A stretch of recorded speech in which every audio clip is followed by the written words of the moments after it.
चलिए, उम्मीद करता हूँ आप सभी लोग बहुत अच्छे होंगे और अपनी तैयारी बहुत अच्छी तरीके से कर रहे हैं, क्योंकि परसों हमारा मंडे को, आज हमारा सैटरडे है, फिर संडे, और संडे के बाद मंडे को हमारा एग्ज़ाम होने वाला है।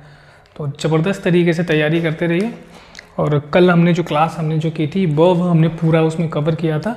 जितने जितने हमारे जैसे जैसे क्वेश्चंस बन सकते हैं, हर पॉइंट ऑफ व्यू से हमने देखा कि ऐसे हमारे क्वेश्चन यहाँ पर बन सकते हैं। तो बर्व का अगर आपने टॉपिक नहीं किया है तो उसको कर लीजिए, समझ में आएगा कि क्वेश्चन कैसे बनने हैं, बोर्ड एग्जामिनर्स हमारे क्वेश्चन पूछ कैसे रहा है। तो हमें ये चीज़ थोड़ी सी पता चलेगी, क्योंकि टाइम हमारे पास कम है, इसलिए हम जो एग्ज़ाम के पॉइंट ऑफ व्यू से हमारे जो क्वेश्चन बन सकते हैं उस तरह के हम यहाँ पर क्वेश्चन देख रहे हैं। तो कल हमने डिस्कस किया था बर्व के बारे में, और हमने कहा कि जो क्वेश्चन हमारे बन रहे हैं वो हमारे 2-3 टॉपिक ही हैं इम्पॉर्टेंट, जहाँ से हमारा क्वेश्चन बनता है।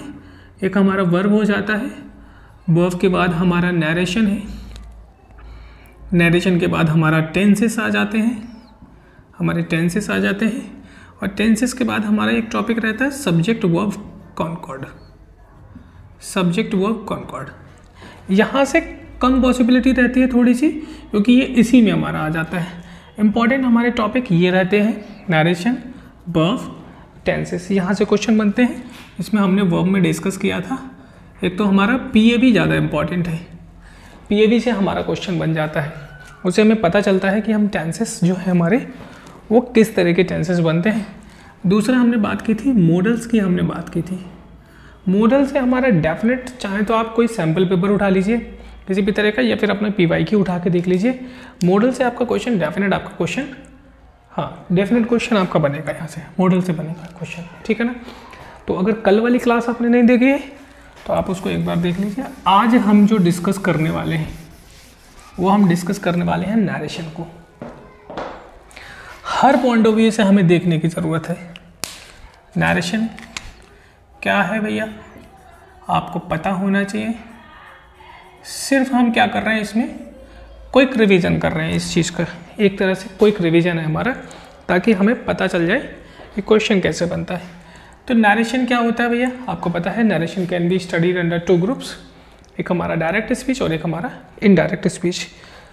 तो डायरेक्ट स्पीच क्या है, इनडायरेक्ट स्पीच क्या है, ज़्यादा थ्योरेटिकल ना जाकर हम सिर्फ प्रैक्टिकली बात करेंगे। डायरेक्ट स्पीच हमारा क्या होता है, जब कोई वाक्य किसी से डायरेक्टली कहा जाता है वो डायरेक्ट स्पीच होता है। इनडायरेक्ट स्पीच वो स्पीच कहलाता है जब हम अपने शब्दों में किसी फर्स्ट पर्सन की बात को किसी थर्ड पर्सन से, किसी सेकंड पर्सन की बात को किसी थर्ड पर्सन से हम जाके बोल देते हैं, वो हमारा क्या कहलाता है, इनडायरेक्ट स्पीच कहलाता है। नरेशन की बात करेंगे। अब क्या होता है डायरेक्ट को इनडायरेक्ट में चेंज करने के लिए, पहले हम ये देख लें कि क्वेश्चन कैसे बनता है हमारा। क्वेश्चन कैसे बनता है, क्वेश्चन बनता है भैया डायलॉग फॉर्म में। कैसे, जैसे 2 लोगों की कन्वर्सेशन दे रखी है, जैसे मैंने कहा एक व्यक्ति है राज, राज पूछता है where are you going, where are you going. दूसरा व्यक्ति है, किसी का नाम जैसे रोहन, एक लड़का है, तो रोहन कह रहा है I am going to school, I am going to school. अब ये हमारी कन्वर्सेशन 2 लोगों की है। क्वेश्चन क्या पूछेगा, क्वेश्चन पूछेगा राज टोल्ड, राज आस्क्ड रोहन, राज आस्क्ड रोहन, क्या पूछा रोहन ने, यहाँ पर आपको दे दिया ए और डेट डेट डेस, ठीक है ना। राज ने रोहन से पूछा, क्या पूछा, ये आपको दे दिया।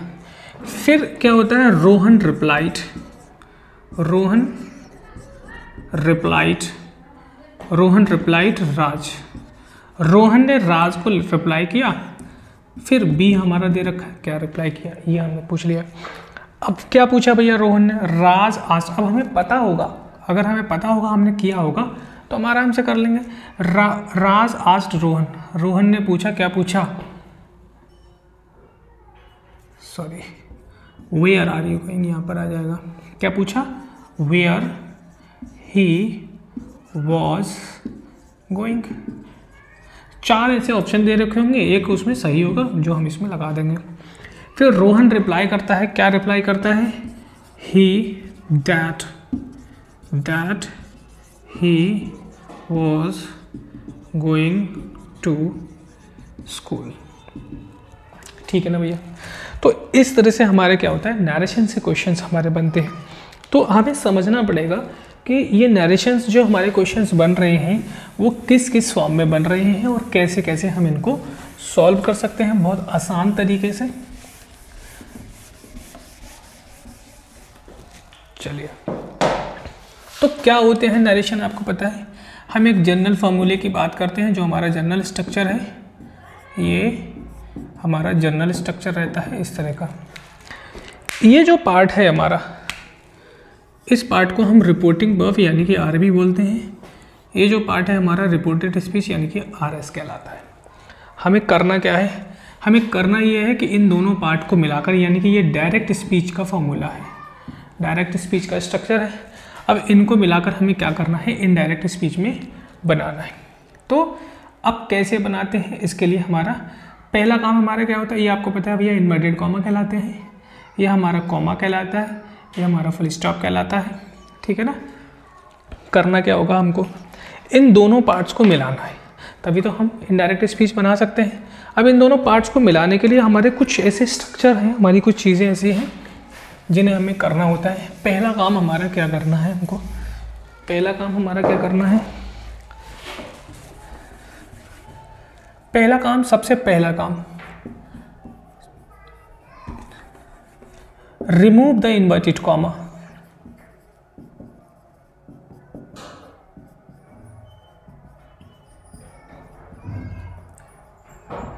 रिमूव द इन्वर्टेड कॉमा, सबसे पहला काम हमारा रहता है remove the inverted comma. Inverted comma को रिमूव करना है। कैसे हम रिमूव करेंगे? अब इन्वर्टेड कॉमा को रिमूव करने के लिए हमें सेंटेंसेस के बारे में पता होना चाहिए कि व्हाट आर सेंटेंसेस, सेंटेंसेस क्या होते हैं। तो आपको पता है there are 5 types of sentences. First one is assertive, assertive. Second one, assertive के बाद हमारा आ जाता है इम्परेटिव या फिर इंटरोगेटिव, इंटरोगेटिव। इंटरोगेटिव के थर्ड बाद हमारा आता है इम्परेटिव, इम्परेटिव।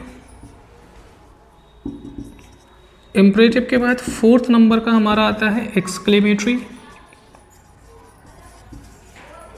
और एक्सक्लेमेटरी के बाद फिफ्थ नंबर का हमारा आता है ऑप्टेटिव। मेजर सी चीज़ें बस हमें यहाँ पर समझनी पड़ेंगी। असर्टिव, अब जनरल स्ट्रक्चर हम यहाँ पर पढ़ रहे हैं, कौन सा पढ़ रहे हैं? एस वी और एस वी ओ, ये हमारा जनरल स्ट्रक्चर हो जाता है। अब हमें क्या करना है? हमें देखना इस वाले पार्ट को है। किस वाले पार्ट को? इस वाले पार्ट को हमें देखना कि अगर हमारा रिपोर्टेड स्पीच, ये हमारा रिपोर्टेड स्पीच है, ये हमारा रिपोर्टिंग वर्ब कहलाता है। अगर हमारा रिपोर्टेड स्पीच किस में है? असर्टिव में है, तो फिर हम इन्वर्टेड कॉमा को हटाने के लिए किसका यूज करते हैं? दैट का यूज करते हैं। If our reported speech is in assertive sentences, then we use that to remove the inverted comma. The second sentence is interrogative. We have discussed that there are 2 types of interrogative. पहला जो हमारा interrogative रहता है, कौन सा रहता है? Start with helping verb. Start with helping verb. अब अगर interrogative helping verb से start होता है, तो फिर हम यहाँ क्या यूज करते हैं? Then we use if या फिर whether to remove the inverted comma. In second type of interrogative, start with WH family. And our reported speech is in WH family, then we use same WH family to remove inverted comma. Same WH family, same WH family का use करेंगे। If our reported speech is an imperative sentence, then we use to remove the inverted comma. And if our reported speech is in exclamatory sentences,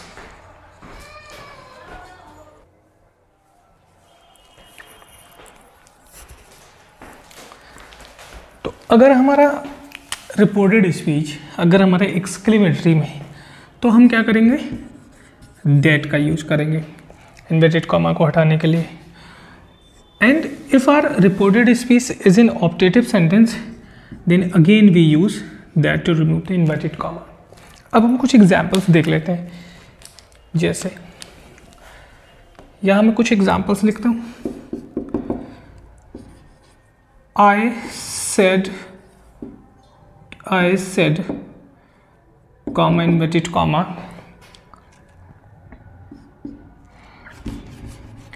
या फिर the teacher said comma inverted comma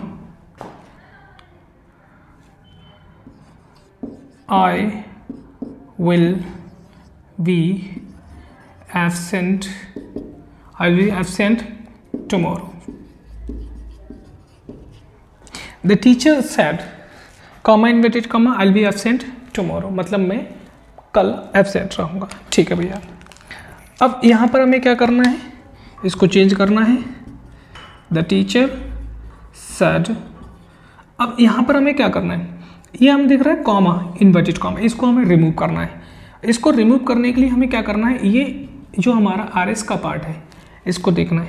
अब हम देख रहे हैं ये हमारे किस में, असर्टिव में, और जब असर्टिव में तो इसको हटाने के लिए हम किसका यूज़ करेंगे, दैट का यूज़ करेंगे। हमने किसका यूज़ कर लिया, दैट का यूज़ कर लिया। उसके बाद आई को चेंज करेंगे टीचर के अकॉर्डिंग। टीचर क्या है भैया, हमारा सब्जेक्ट है, तो आपको पता है कि सब्जेक्ट के अकॉर्डिंग फर्स्ट पर्सन को चेंज करते हैं। अभी हम डिस्कस करेंगे नेक्स्ट। ही वुड, विल को चेंज करेंगे वुड में, वुड बी एब्सेंट टुमारो को द नेक्स्ट डे हम इसको चेंज कर लेते हैं। ठीक है ना। इसी तरह से अगर हमारा इंटेरोगेटिव हो जाता है, मैं इसको थोड़ा सा हटा देता हूँ ताकि हमारी जगह यहाँ पर बन जाती है। इसी तरह अगर हमारा इंटेरोगेटिव का सेंटेंस बनता है, इंटेरोगेटिव सेंटेंस जैसे अभी हमने डिस्कस किया था, द टीचर आस्क्ड या फिर said, the teacher said comma inverted comma why were you absent yesterday. अब ये क्या देख रहे हैं, ये हम देख रहे हैं the teacher said why were you absent yesterday, कि तुम एब्सेंट क्यों थे। देख लेते हैं भैया, द टीचर सेड को चेंज करेंगे आस्क्ड में, इन्वर्टेड कॉमा को हटाना है। और इन्वर्टेड कॉमा को हटाने के लिए हम ये क्या देख रहे हैं कि यहाँ पर ये WH फैमिली दे रखा है, और हमने बात की थी कि अगर हमारा सेंटेंस WH फैमिली से स्टार्ट है तो फिर हम सेम WH फैमिली का यूज करेंगे। ध्यान रखना, डेफिनेट इंटेरोगेटिव से सेंटेंस एग्जाम में पूछा जाता है, डेफिनेट पूछा जाएगा कि WH फैमिली यहाँ पर क्या करना है, सेम WH फैमिली हमने रख दिया बाय। और एक चीज़ दूसरी मोस्ट इंपॉर्टेंट चीज़, इंटेरोगेटिव बनाने के बाद में जो सेंटेंस बनेगा वो इंटेरोगेटिव में नहीं बनेगा, एफर्मेटिव में बनेगा। मोस्ट ऑफ स्टूडेंट्स ये गलती कर रहे हैं कि अब इन्होंने क्या किया, वाई फिर यहाँ से स्टार्ट कर देंगे, लेकिन भैया किस में बनाना है, एफर्मेटिव में बनाना है। इसलिए हम यहाँ पर क्या करेंगे, यू का यूज करेंगे, वाई यू। ठीक है, बाकी इसको चेंज करेंगे, हमें पता है, अभी आगे हम डिस्कस करेंगे। Why you had been absent yesterday, क्यों हैड बीन आया ये अभी हम आगे डिस्कस करने वाले हैं। मोस्ट इंपॉर्टेंट चीज़ है, इंटेरोगेटिव से सेंटेंस डेफिनेट आएगा ही आएगा, पूछा जाता है इसमें। भाई अगर मैं इसको WH फैमिली ना करके सिर्फ ये कर दूँ कि वर यू एब्सेंट यस्टरडे, तो फिर मैं यहाँ पर इफ़ या वेदर का यूज करूँगा, if you had been absent yesterday, तो इस तरह से कर दूँगा। ये क्वेश्चन इस तरह से हमें ये समझना पड़ेगा कि RS का पार्ट है, तो फिर RS का पार्ट हमारा या तो असर्टिव में है, इंटेरोगेटिव में, इम्परेटिव, एक्सक्लेमेटिव, या किस में। तो जिसमें भी हमने देखा RS का पार्ट है उसके अकॉर्डिंग हमें इन्वर्टेड कॉमा हटाना है, और फिर हमें क्या करना है, यहाँ पर दैट का यूज करना है। होप इन्वर्टेड कॉमा आप लोगों को रिमूव करना आ रहा होगा कि कैसे हम इन्वर्टेड कॉमा को रिमूव कर सकते हैं। ठीक है भैया, चलिए। तो पहली तो चीज़ हमारी ये थी, क्या था, to remove the inverted comma. Second चीज़ क्या रहेगी, सेकंड चीज़ हमारी रहेगी, सेकंड चीज़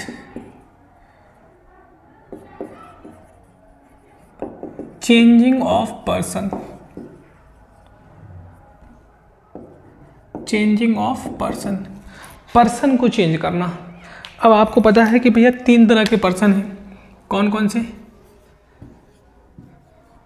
कौन सा भैया? फर्स्ट, सेकंड और थर्ड। यानी कि अगर आपका रिपोर्टेड स्पीच का में फर्स्ट पर्सन है, चेंज करेंगे रिपोर्टिंग वर्ब के सब्जेक्ट के अकॉर्डिंग, सेकंड पर्सन को चेंज करते हैं ऑब्जेक्ट के अकॉर्डिंग, और थर्ड पर्सन में कोई चेंज नहीं करते हैं।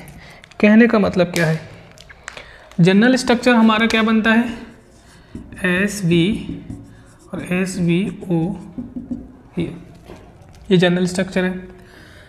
रिपोर्टेड स्पीच के फर्स्ट पर्सन को चेंज करेंगे रिपोर्टिंग वर्ब के सब्जेक्ट के अकॉर्डिंग, रिपोर्टेड स्पीच के सेकंड पर्सन को चेंज करेंगे रिपोर्टिंग वर्ब के ऑब्जेक्ट के अकॉर्डिंग, और रिपोर्टेड स्पीच के थर्ड पर्सन में किसी भी तरह का कोई चेंज नहीं करेंगे। इतनी बात क्लियर हो रही है, ठीक है ना? फर्स्ट पर्सन कौन कौन से हैं हमारे, ये भी हम डिस्कस करेंगे। फर्स्ट पर्सन हमारे आई और वी। सेकंड पर्सन क्या होता है हमारा? सेकंड पर्सन हमारा होता है यू, और थर्ड पर्सन हमारे होते हैं ही, शी, इट या फिर दे, या फिर किसी का नेम। अगर ये चीज़ें कहीं आपको देखने को मिल रही है तो इसमें हम किसी भी तरह से कोई भी चेंजेस नहीं करने वाले हैं। फर्स्ट पर्सन हमारा आई वी। अब ये याद रखना, अगर आपने प्रोनाउन पढ़ा है, अब यहाँ पे प्रोनाउन की हमें जो ज्ञान है हमारा यहाँ पर काम आने वाला है, क्योंकि ये सब्जेक्टिव केस है, ये सब्जेक्टिव केस है, ये जो हम पढ़ रहे हैं ये सब्जेक्टिव केस है। अब यहाँ पर आपका ऑब्जेक्टिव केस भी आएगा, आपका पजेसिव केस भी आएगा, हर तरह का केस यहाँ पर आना चाहिए। तो आपको पता होना चाहिए कि इनका पजेसिव क्या बनेगा, इनका ऑब्जेक्टिव क्या बनेगा, ये आपको पता होना चाहिए, ठीक है? तो यहाँ पर प्रोनाउन का ज्ञान थोड़ा सा हमारा काम आने वाला है। तो सेकेंड चीज़ हमने देखी कि पर्सन को कैसे चेंज करते हैं। अभी हम देखते हैं इसका एग्जाम्पल्स। एक हम एग्जाम्पल देखेंगे, उसी में हमारी सारी चीज़ें क्लियर हो जाती हैं। जैसे मैंने कहा, ही said to me, comma inverted comma, I will help you if you help me। ये हमारा सेंटेंस हो जाता है। अब इस सेंटेंस को हमें क्या करना है? चेंज करना है। कैसे हम चेंज करेंगे? he said to को चेंज करेंगे told में, he told me that। अभी हमने क्या बात की? हमने कहा रिपोर्टेड स्पीच के फर्स्ट पर्सन को चेंज करेंगे रिपोर्टेड स्पीच के सब्जेक्ट के अकॉर्डिंग, और रिपोर्टेड स्पीच का सब्जेक्ट क्या है भैया? ही। चेंज कर देंगे आई का सब्जेक्टिव केस, क्योंकि ही के अकॉर्डिंग चेंज करेंगे तो यहाँ पे क्या हो जाएगा? ही हो जाएगा। He told me that. He. Will को चेंज करेंगे। अभी हम बात करेंगे चेंज ऑफ टेंस की बात करेंगे कि टेंस में कैसे चेंज करना होता है। तो विल का हो जाएगा हमारा वुड, ही वुड हेल्प। अब यहाँ पर हम देख रहे हैं ना सेकंड पर्सन है, सेकंड पर्सन। लेकिन सेकंड पर्सन ये कौन सा केस है? ये ऑब्जेक्टिव केस है, ध्यान रखना। यू का सब्जेक्ट भी यू है और ऑब्जेक्ट भी हमारा यू होता है। इसको चेंज किसके अकॉर्डिंग करेंगे? इसके अकॉर्डिंग करेंगे, मी के अकॉर्डिंग, क्योंकि मी ऑब्जेक्टिव पर्सन है। और मी का ऑब्जेक्टिव पर्सन क्या हो जाता है? क्योंकि मी ऑब्जेक्टिव पर्सन है तो फिर यहाँ भी मी का ऑब्जेक्टिव पर्सन हो जाएगा। He would help me if. अब हम क्या देख रहे हैं? हम देख रहे हैं यहाँ पर यू आया, इसको भी हमें चेंज करना है। लेकिन यू हमारा यहाँ कैसा केस है? सब्जेक्टिव केस है, और सेकंड पर्सन है, इसलिए चेंज करेंगे मी के अकॉर्डिंग अगेन। तो मी का सब्जेक्टिव केस क्या होता है हमारा? आई। If I help. अब देखो मी हमारा यहाँ पर आ गया, कौन सा केस है? सब्जेक्टिव केस है, सॉरी ऑब्जेक्टिव केस है, लेकिन कौन सा person? First person. First person को चेंज करेंगे भैया ही के अकॉर्डिंग। ही सब्जेक्टिव केस है, तो ही का ऑब्जेक्टिव जो केस बनेगा वो बनेगा हिम। इस तरह से हम क्या करेंगे? पर्सन को चेंज करेंगे, तो हमारा बन जाएगा he told me that he would help me if I help him. अगर मैं उसकी हेल्प करूँगा तो ही वो मेरी हेल्प करेगा। इस तरह से हमें क्या करना है? पर्सन को चेंज करना है। होप चीज़ें क्लियर हो रही होंगी आप लोगों को। चलिए नेक्स्ट जो चीज़ हमारी इंपॉर्टेंट आ जाती है, देखो नरेशन में कुछ है नहीं ज़्यादा, नरेशन में बस 2-3 चीज़ें हमें याद रखनी होती है। एक हमने देख लिया इन्वर्टेड कॉमा को रिमूव करना, दूसरा हमारा पर्सन को रिमूव करना, पर्सन को चेंज करना, तीसरी जो हमारी इंपॉर्टेंट चीज़ रहती है वो रहती है हमारी चेंजिंग ऑफ टेंस।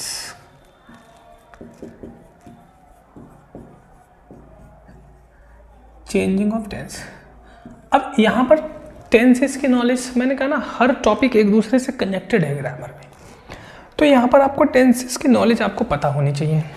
अब 3 तरह की कंडीशन बनेगी आपकी, देखो भैया कैसा, ये हमारा जनरल स्ट्रक्चर है, ये हमारा जनरल स्ट्रक्चर है।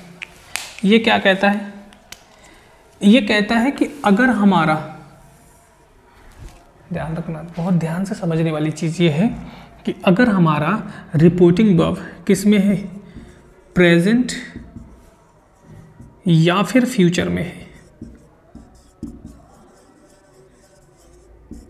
अगर हमारा रिपोर्टिंग वर्ब प्रेजेंट या फिर फ्यूचर में है तो फिर रिपोर्टेड स्पीच के टेंस में कोई परिवर्तन नहीं करेंगे। बहुत ही इंपॉर्टेंट चीज़ है, इस चीज़ को समझना ज़रूरी है। He says comma inverted comma I will not do homework. समझना जरूरी है। ही सेज, अब हम क्या देख रहे हैं, ये सेज क्या है भैया, प्रेजेंट की बात कर रहा है। ही सेज चेंज करेंगे, बिल्कुल नहीं करेंगे, सेज का सेज ही रहेगा, क्योंकि हम कह रहे हैं कि अगर ये प्रेजेंट या फ्यूचर में तो इसमें कोई चेंज नहीं करेंगे।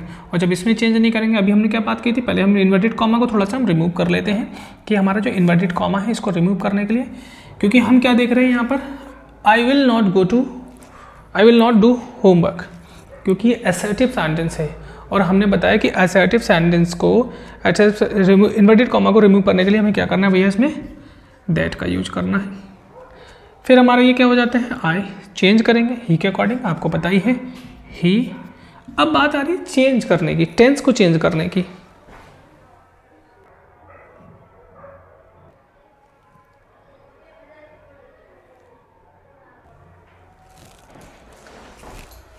तो हम क्या रहे हैं इसमें, हम कह रहे हैं कि अगर ये हमारा प्रेजेंट और फ्यूचर है तो फिर इसमें कोई चेंजेस नहीं करेंगे। तो सिंपल से हम क्या लिख देंगे इसमें, विल नॉट डू होमवर्क। कोई इसमें किसी भी तरह का कोई बदलाव जो है वो नहीं करने वाले हैं हम इसका। तो पहली कंडीशन तो ये है हमारी कि अगर ये प्रेजेंट और फ्यूचर में तो इसमें कोई बदलाव नहीं करने वाले। दूसरी कंडीशन क्या कहती है, हम यही देखेंगे चीज़ों को। सेकंड चीज़ हमारी क्या कहती है, सेकंड कहती है कि अगर ये हमारी पास्ट में है,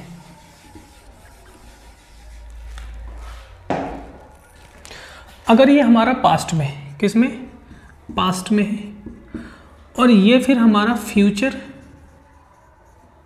या फिर प्रेजेंट में है,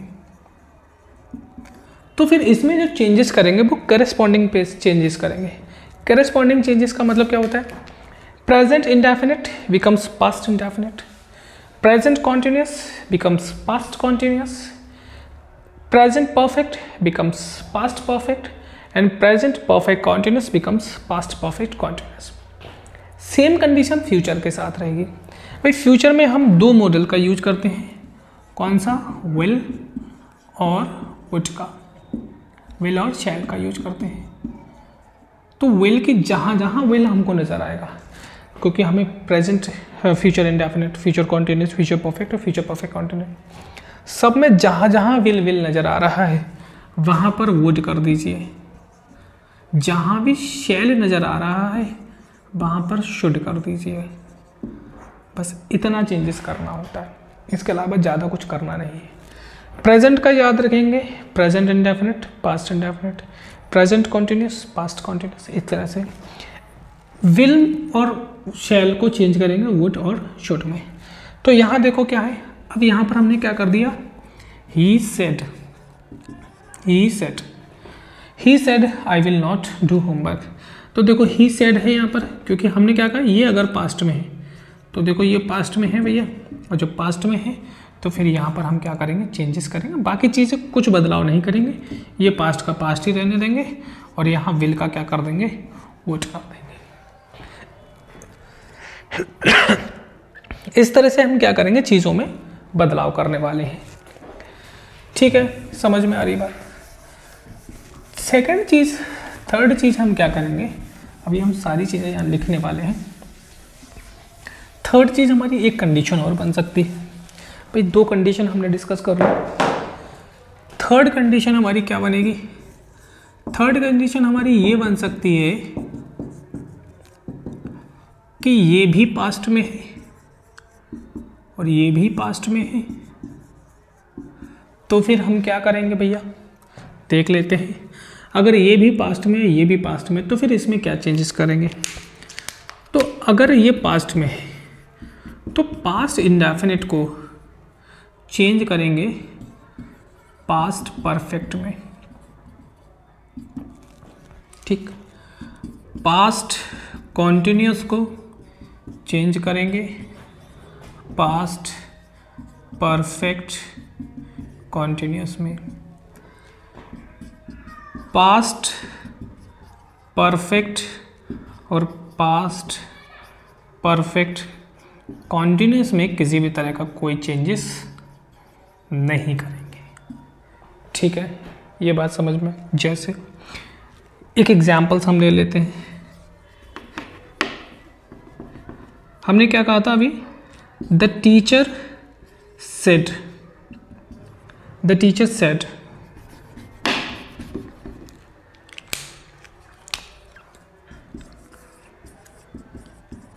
द टीचर सेड, क्या कहा था, why were you absent, absent नहीं दिख रहा होगा, मैं यहाँ लिख देता हूँ, absent yesterday. Why were you absent yesterday, यही तो हमने अभी बात की थी। अब देखो क्या कह रहा है, द टीचर सेड, पास्ट में है, आपको पता है इंटेरोगेटिव है, तो फिर सेड का आस्क हो जाएगा हमारा आस्क्ड, क्योंकि ये किस में है, इंटेरोगेटिव में है, और हम देख रहे हैं कि WH फैमिली से स्टार्ट है, then we use same WH family to remove the inverted comma, इसलिए हमने यहाँ पे क्या कर दिया, वाई का यूज कर दिया, वाई। फिर इसके बाद हम क्या कहते हैं, इसके बाद कहते हैं कि WH फैमिली का जो वर्ड है, यानी कि इंटेरोगेटिव सेंटेंसेस की अगर हम बात करेंगे, तो इफ़, वेदर या फिर वाई जो भी लगा हुआ है, इसके बाद जो सेंटेंस बनेगा वो एफर्मेटिव में बनेगा। फिर हम क्या करेंगे, इसमें सब्जेक्ट की बात करेंगे, वाई वर यू, चेंजेस नहीं करेंगे क्योंकि यहाँ पर कोई ऑब्जेक्ट नहीं है, अब हमें पता नहीं है कि किसके अकॉर्डिंग चेंज करना, तो हम सेम यहाँ पर रख सकते हैं, वाई यू। अब हम बात कर रहे हैं, देखो हमने क्या कहा, ये भी पास्ट में है और ये भी पास्ट में है, दोनों पास्ट में है, देखो दोनों पास्ट में है। ये किस में है, पास्ट, और ये किस में है, पास्ट इंडेफिनिट। इंडेफिनिट में यही है, तो हमने क्या कहा, पास्ट इंडेफिनिट को चेंज करेंगे पास्ट परफेक्ट में। और आपको पता है कि पास्ट परफेक्ट में हेड के बाद वर्ब की थर्ड फॉर्म आती है, सिंपल सी बात है। तो वाई यू हेड और थर्ड फॉर्म, क्योंकि हम बात कर रहे हैं भैया बी फॉर्म की, आपको पता होना चाहिए कि वर्ब हमारी बी फॉर्म है, तो बी फॉर्म की जो हमारी थर्ड फॉर्म बनेगी वो कब बनेगी, बीन, एब्सेंट। यस्टरडे को चेंज करेंगे द प्रीवियस डे में, द प्रीवियस डे, व्हाटएवर। इस तरह से हम क्या करेंगे, टेंसेस में चेंज, बदलाव करेंगे। 3 हमारी कंडीशन इस तरह से बनती हैं। कौन कौन सी बन रही है हमारी कंडीशन, एक तो कंडीशन हमारी बन रही है अगर हमारा रिपोर्टिंग वर्ब प्रेजेंट और फ्यूचर में हो तो फिर रिपोर्टेड स्पीच में कोई चेंजेस नहीं करेंगे। दूसरी कंडीशन, ये पास्ट में है और ये प्रेजेंट या फ्यूचर में है, तो फिर करेस्पॉन्डिंग पास्ट बनेगा, मतलब जैसे को तैसा। तीसरी हमने कहा ये भी पास्ट है, ये भी पास्ट है, तो फिर हमने देखा कि किस तरह से चेंजेस करते हैं। अब थोड़ी सी चीज़ों को और सिंपल करता हूँ मैं, थोड़ी सी चीज़ों को और सिंपल करता हूँ। कैसे करता हूँ भैया, समझो। Is, are, am becomes was, were। ठीक, हैज़ या फिर हैव बिकम्स हैड। ठीक, इज आर एम हो गया, हैज़ हैव हो गया। इसके बाद will becomes would, shall becomes should. ठीक, विल का वुड हो गया, शैल का शुड हो गया। May becomes might. ठीक, may might. Can becomes could. ठीक, इसके अलावा और भी हमारे कुछ अदर वर्ड होते हैं। दिस को दैट करते हैं, दिस का दैट हो गया। ठीक है ना, अभी हमने बात की थी टुमारो को द नेक्स्ट डे, यस्टरडे को द प्रीवियस डे, ऐसे हमारे बहुत सारे होते हैं। नाउ को हम देन में चेंज करते हैं, नाउ को हम देन में चेंज करते हैं। बस इतनी चीज़ें हमें याद रखनी है अभी के लिए, क्योंकि हमें एग्ज़ाम के पॉइंट ऑफ व्यू से तैयार करना है। और एग्ज़ाम के पॉइंट ऑफ व्यू से अगर हम इतना हमने तैयार कर लिया, और कैसे हम टेंसेस में बदलाव कर रहे हैं, क्योंकि जो क्वेश्चन बन रहा है वो कन्वर्सेशनल बनेगा। भाई 1 2 3 लोगों का डायलॉग्स दे दिया, फिर उन्होंने कहा कि इसको रिपोर्टेड, इसका जो स्पीच है वो चेंज करना है। तो हमें पता होना चाहिए कि ये टेंस कौन सा है और क्या पूछा जा रहा है, वो रिप्लाई क्या कर रहा है। तो वहाँ पर क्या है, क्वेश्चन और आंसर ही रहते हैं, क्वेश्चन और आंसर। इसलिए इंटरोगेटिव को समझना बहुत ज़्यादा जरूरी है। इंटरोगेटिव से डेफिनेट क्वेश्चन आता ही आता है। ठीक है ना भैया, तो ये हमारा क्या हो जाता है, नरेशन का टॉपिक हो जाता है। ज़्यादा अदर डिटेल में हम जाएंगे नहीं, नरेशन हमारा यहाँ ख़त्म हो जाता है। तो एक हम फ्लैश कार्ड की अगर हम बात करें, हम एक फ्लैश कार्ड ले लेते हैं कि हमने नरेशन में क्या देखा। हमने नरेशन में सबसे पहला काम हमारा रहता है removing of inverted comma, removing of inverted commas. Second जो हमने बात की है वो हमने बात की है changing of person, changing of person. And the third thing is changing of tenses, changing of tenses। There are only 3 things जो हमको याद रखनी है। चेंज ऑफ टेंस में हमने 3 कंडीशन पढ़ी, कौन कौन सी। एक तो हमने कहा कि भैया अगर हमारा रिपोर्टेड स्पीच प्रेजेंट या फिर फ्यूचर में है तो फिर उसमें कोई बदलाव नहीं करेंगे। दूसरा हमने कहा रिपोर्टिंग वर्ब अगर पास्ट में है तो फिर उसमें करस्पॉन्डिंग पास्ट बनाएंगे। तीसरा अगर दोनों पास्ट हो जाते हैं तो फिर हमने एक और कंडीशन देखी थी कि कैसे हम बदलाव करते हैं। ये हमारा यहाँ पर टेंसेस नरेशन का टॉपिक जो है वो हमारा ख़त्म हो जाता है। इतने ही चीज़ अगर आपने देख ली तो नरेशन का एक भी क्वेश्चन यहाँ से निकल के जाने वाला नहीं है आपका। तो होप आप लोगों को ये चीज़ें समझ में आ रही होंगी अच्छी तरीके से।